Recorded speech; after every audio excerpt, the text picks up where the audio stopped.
Hey guys, welcome to our YouTube channel. I'd like to send a special thanks out to all our new subscribers and all the comments and stuff we've been getting on our videos. We sure appreciate it. If you ain't already, like and subscribe to our channel and help us grow. We've been talking about growing up in the Appalachians, and we had a lot of requests to do these videos, and I done one yesterday. I'm gonna do one today. I'll start off by telling you where we're at. We're in northeast Wayne County today, or North Wayne County, but it's more northeast Wayne County. It is snowing a little bit too, guys. And we're on Highway 790. If you come out of Monticello, you'll be following 776 that run into 790. If you come out Somerset, Kentucky, you'll be following 790 down off of Highway 90. But if you're looking at it on a map, trying to pull it up on Google, that's where it's at. 790 is not a very long road, but this is some of the country I was born and raised in. I was raised in a place called Turkey Creek. And when we got done that video yesterday, we sat in Tennessee, wasn't we? Yeah, we crossed the line on one Tennessee side. We got done with that video yesterday. Some of the stuff I didn't mention, it come up, and I kind of got tickled at some of the stuff we used to do. You know, growing up here in the mountain, poor and stuff. We didn't have a whole lot to do, but we didn't, but we did. I mean, we'd find stuff to do. We'd find stuff to do, anything. But anyway. And after I quit making the video, I could have went on another 30 minutes. And like it just took me that long to recall all the stuff. And some of these are pretty few down through here. I remember growing up, we was talking about I know I've got a request to make a logging video, and I may throw some logging in here. I usually do. But growing up a lot, I was talking about my uncle. They'd go out and kill hogs on the weekend. He would, and for $15 and scrape them and block them out. Well, he drank too. He drank Fall City beer. You're gonna have to be older and remember the Fall City beer. I don't know if they still make it or not. I don't drink. But anyway, it was Fall City beer. That's what they drunk. That was the beer of the everybody drunk. And of course, they'd give them a couple cases of beer every morning before they go every Saturday morning. I only drunk on Saturday, never drunk another day a week but Saturday. They go out and start killing them hogs. I was just a little feller. Well, I wasn't a little feller. I want to talk about when I got up my teenager. We'd take off with him, and me and my cousins and them would. And when we got about, I don't know, boys, 12, 11, 12, 13 probably. Yeah, he killed 2 or 3 hogs. He'd be getting pretty warmed up drinking that Fall City all day, and then we'd start slipping in the cooler and getting us some out. And that's about it. Then on the drinking part, but anyway, all the family, well, just about everybody's family back then was somehow or somewhere out in here was tied into pot growing. Was in the 80s and the 90s, they was tied, in the 70s, they was tied into pot growing somewhere another, some way or another. Didn't have no other way to make any money, so that's what people done. Other than my dad. My dad never drunk. He never done nothing in his life as dishonest other than work in tobacco. But a lot of other people, I mean, if it hadn't been for marijuana, they'd starve to death. But anyway, so we seen a lot of that growing up. I mean, I seen a lot of it. And I mean, you couldn't get out of the woods ginseng or nothing without running into it. You go on and run into it, and half the time you know whose it was. And you know, but anyway, I had family members that done it and stuff. Cause like I say, my dad never done nothing. He'd work. Only day he didn't work was on a Sunday, and he'd go to church on a Sunday. And he'd rest that day. So he really never done nothing. He was just, if you spent time with him, it was working, and that was it. Cause he never done nothing other than work. But anyway, we like I say, my cousins and uncles and all them, they grew pot and stuff all the time and drank and stuff, but and just about everybody did. But you know, ginseng stuff you'd run into. But anyway, my uncles and cousins, they started in these old wash tubs to get some old barn dirt. They got the dirt out of our barn every year. They slip out of the dark and get it, and which we didn't care from having. They just didn't want to know who. They didn't want people to know who was getting it. It's us know who was getting it, but we knew who was getting it anyway. It was old manure dirt where the milk cows and hogs and stuff had been in there, and they put it in wash tubs, and that's where they would bed their seeds. They usually around the 1st of May when they'd seed their plants. Well, I knew where they had them at down in the field, down in the field, in my dad's hay field where it was at the time. You got a little small hay field right beside the house, and they let that hay get up high enough to hide them buckets and them little pans and stuff. And that's what they would do with their plants. They got them up big enough to transplant them in their patches, what we call them, gardens, what they call them now. But anyway, one time I decided, I'd slip down and get me 2 or 3 of their plants and make me a garden. So I don't know, I was probably 12-year-old or something. I went up in the woods and I made me a garden, but they did big growth there before. And I went and got me 4, went and pulled me up 4 of the biggest, prettiest plants they had. And went and set them out, watered them and stuff. And there didn't say nothing about nobody. I kept it all to myself, my cousins, and nobody knowed it. And well, after it got grown, I didn't know what the crap I was going to do with it. I was about 12-year-old. I know the big money, but I didn't know what to do with it. So it was big, old tall stuff, pretty. I finally had to let my cousin in on it. I told him what I'd done, but I didn't tell him where I got the plants at. I said, I got four pot plants out here, and I need you to help me do something with them. But anyway, the joke's on me. I'd worked my hind end off all summer on them. All 4 of them was male plants, so they really wasn't no good. So that's my one and only attempt at growing weed outdoors. Lordy, grow 4 plants, and it's all male plants all along. They didn't have no buds on them. It's true, they didn't. I picked out the 4 prettiest ones out of his butts. They tell me, he laughed at me and he told me, he said, usually the biggest ones that comes up first are big male plants. That's why I got 4 of them. But yeah, that's just the way of life. It wasn't that they was, if they did, people didn't have no money. They worked sawmill and stuff, but they didn't make much money. Jobs was scarce back in here. It just wasn't no jobs. And pot was one of the things that was going on in the 80s and 90s. If you was born in the 80s, 80s, early 80s, late 70s, early 70s, 60s, in this part of the country, you know all about pot growing. You couldn't get away from it. It was everyday life. The church department stuff, they would not only bother. They'd only get a certain amount a year to make it kind of look good on themselves to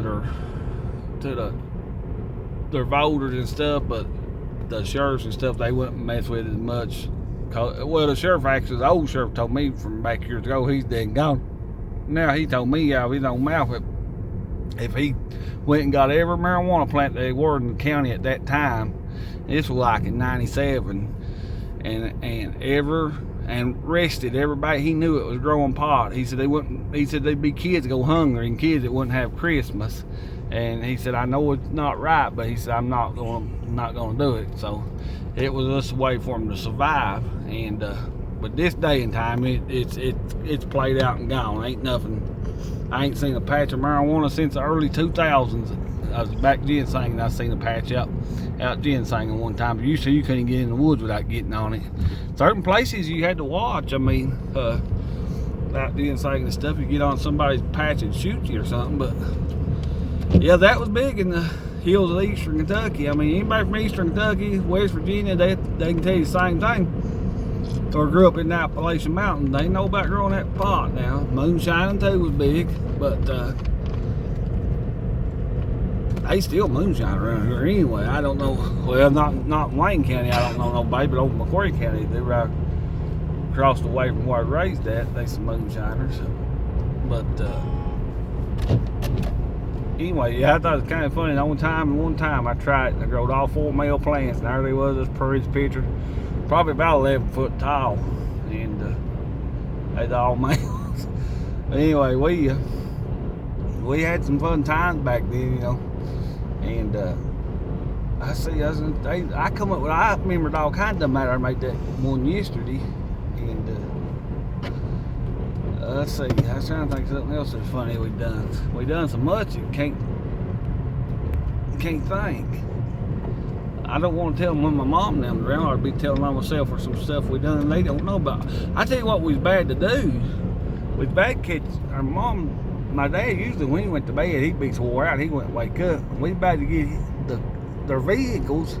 Me and a buddy of mine was, or his parents' vehicles, and we'd go to town like at 11 o'clock at night. We was only 12, 13 years old. We could drive like better than any kid could this day and time. We'd drive to town, run around town.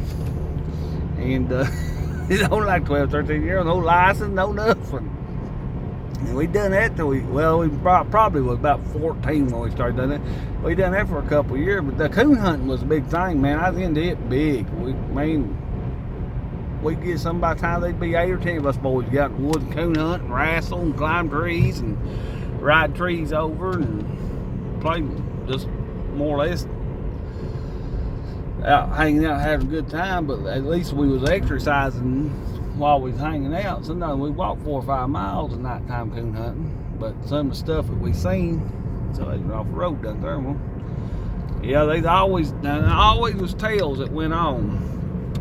Anywhere you went, there was certain hollers and certain places it'd be haunted. And they'd always, these old timers, they was good at telling stories. Any of them could tell stories. And certain hollers was haunted, or somebody got killed here, and there's lots of Civil War stuff happening around here. So, there's all time ghost stories going on, but they call it haunted or hanging. That holler's hanging or haunted. Better not be up in there.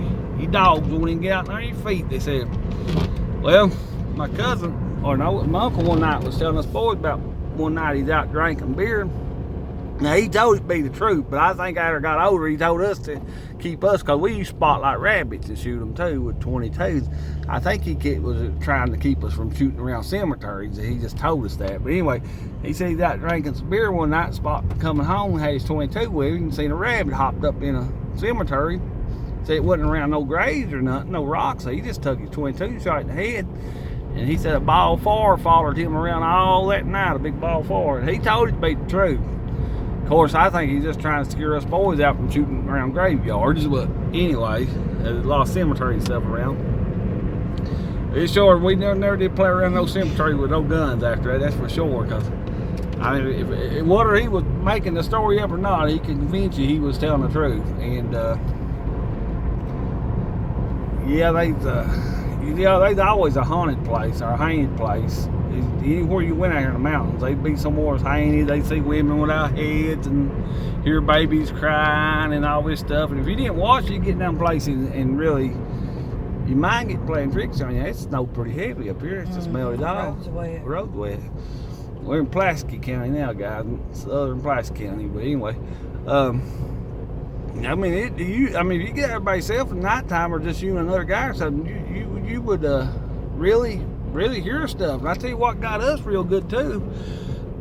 When I was growing up, coon hunting stuff, that's when the coyotes first started getting thick in this country. And them dudes will squall. And I'm telling you what, they turn the hair up on your back if you didn't know what they were back then. Nowadays we don't pay attention to them. They squall, and I'm telling you what, scare our dogs to death, because they had never heard nothing like that. And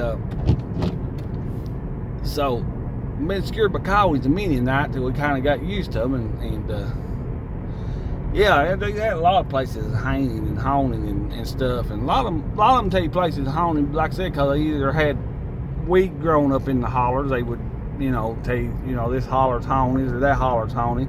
Because ginseng grow good on the North Hill. If anybody knows about ginseng, they grow the best on the North Hill, and they wanted their pot on the hill at the sun hit of the morning time before it get the morning sun. So it'd be on the same hill as the North Hill, same hill as ginseng grows good on. And there's always the north side of the hill was always the ones that had the ghosts and stuff on them for some odd reason. But anyway, I just brave enough. I didn't pay attention. I'd go on anyway. But I can't remember what all they told. But they use the word haunt. I use the word haunted. They use the word hanging. Well, that place is hanging, boys. You all see when you get in that holler. You all see. That's what they tell us. And I can't remember what one of them was. One was 3 white sheets floating in the air. They're supposed to run my uncle all the way home one night. He was walking home years ago and had some moonshine with him, and he busted a gallon or a quart of moonshine and run all the way home. These 3 sheets followed him. It's still on the north side of the hill now. We we was a little leery about going on that mountain, but seeing lights, they always seen lights. But anyway, they talked all place about being haunted and stuff, and houses that was haunted and all this stuff. But first this day, I've never seen but a few things I couldn't explain, but I have seen some stuff in the mountains. To this day, I have not yet come up to see what they were. I seen 2 lights, and that car went all the way through that fence and up on that. Yep, he wrecked. Yeah, boy, it was pretty good. Well, gosh, dog, we're going to put that board through that windshield. And you see how close that board come to his head? We're going to kill him. Come off close, cramming that board from through that head. There wasn't nobody in the car with it. Wow. They run off. Run went and got help. Probably get the car. They wrecked on this road. I mean, that board went in that right past the window right here, and it was broke. I mean, I seen it sitting there. The first time it was pulled off the road, I said, "No, it's wrecked." But yeah, they would tell us places was haunted to keep us out away from pot patches and stuff. But yeah, pot was a big thing. You know, it was a big thing. Of course, people was poor. They had to have a way to make money. You couldn't. I mean, you couldn't fault them or, you know. I've heard of oh yeah, I had a cousin, I can't mention names. I had a cousin that was one of the biggest buyers in our county, and he would tell stories about buying off pastors of churches and everything. Yeah, one certain pastor, I reckon he was one of the biggest pot growers there was, and buying off the deacons and bought more pot off the church members than he did the ones that didn't go to church. But anyway, back in them days, but it ain't nothing now. It's just gone. You don't even see it anymore.